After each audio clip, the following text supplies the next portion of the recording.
നമസ്കാരം, എൻ്റെ പേര് അക്ഷയ എം.എസ്. ഞങ്ങളുടെ പ്രോജക്റ്റിൻ്റെ പേരാണ് മാലിന്യ കൂമ്പാരത്തിൽ നിന്നും മാനുഷിക മൂല്യങ്ങളിലേക്ക്. നാം ഇന്ന് അഭിമുഖീകരിക്കുന്ന ഏറ്റവും വലിയ പ്രശ്നമാണല്ലോ പരിസ്ഥിതി മലിനീകരണം.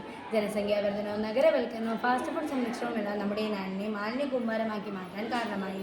നാടിൻ്റെ വികസനവും പരിസ്ഥിതി സംരക്ഷണവും ഒരുമിച്ച് കൊണ്ടുപോകാൻ നമുക്ക് സാധിക്കണം.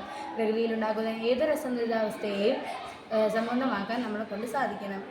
അടുത്തതായി നമ്മുടെ പ്രോജക്റ്റിൻ്റെ ലക്ഷ്യങ്ങളൊന്ന് നോക്കാം. പ്രകൃതി സംരക്ഷണത്തിന് കുട്ടികളുടെ പങ്കാളിത്തം ഉറപ്പാക്കുക. ഓടുകളിലും നീർച്ചാലുകളിലും പാഴ്വസ്തുക്കൾ നിക്ഷേപിക്കാതിരിക്കുക. മാലിന്യങ്ങൾ പ്ലാസ്റ്റിക് കവറുകളിൽ കെട്ടി പൊതുസ്ഥലങ്ങളിൽ നിക്ഷേപിക്കാതിരിക്കുക. മാലിന്യങ്ങൾ ഉറവിടങ്ങളിൽ തന്നെ സംസ്കരിക്കാനുള്ള ബോധവൽക്കരണ പ്രവർത്തനങ്ങളിൽ ഏർപ്പെടുക. നമ്മുടെ ഭൂമിയെ സംരക്ഷിക്കുന്നതിനായി മാലിന്യ വിമുക്ത പ്രവർത്തനങ്ങളിൽ പങ്കാളികളാകുക.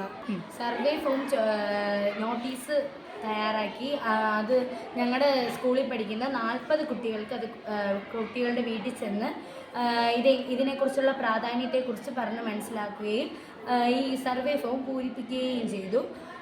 പിന്നെ എൻ്റെ വീട്ടിൽ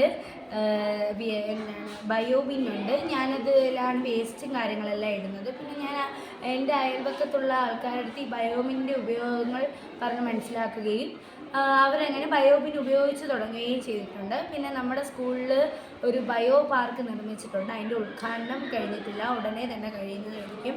പിന്നെ ഞങ്ങൾ ശാന്തിഗിരിയിൽ പോയി ഒരുപാട് ഇതേപോലത്തെ ഒരുപാട് ബയോബിൻ കാര്യങ്ങളും അവിടെ നിന്ന് ഒരുപാട് ക്ലാസ് ഒരു ടൂർ ഉണ്ടായിരുന്നു. അതിലൂടെ ക്ലാസ്സും കാര്യങ്ങളും എല്ലാം കേട്ട് ഇതിനെക്കുറിച്ച് ഈ പ്രോജക്റ്റിന് വേണ്ടി ഇതിനെക്കുറിച്ച് ഒരുപാട് കാര്യങ്ങൾ മനസ്സിലാക്കാൻ കഴിഞ്ഞു. പിന്നെ ഈ പ്രോജക്റ്റിനായി ഞങ്ങൾക്ക് 30 ദിവസമാണ് വേണ്ടി വന്നത്. ഇതിനുള്ളിൽ സർവേ ഫോം, ചോദ്യാവലി ഇവ തയ്യാറാക്കി. പിന്നെ ആരോഗ്യ പ്രവർത്തകർ സ്കൂളിലെത്തി ക്ലാസ് എടുത്തു. അടുത്തതായി നിഗമനങ്ങളാണ്.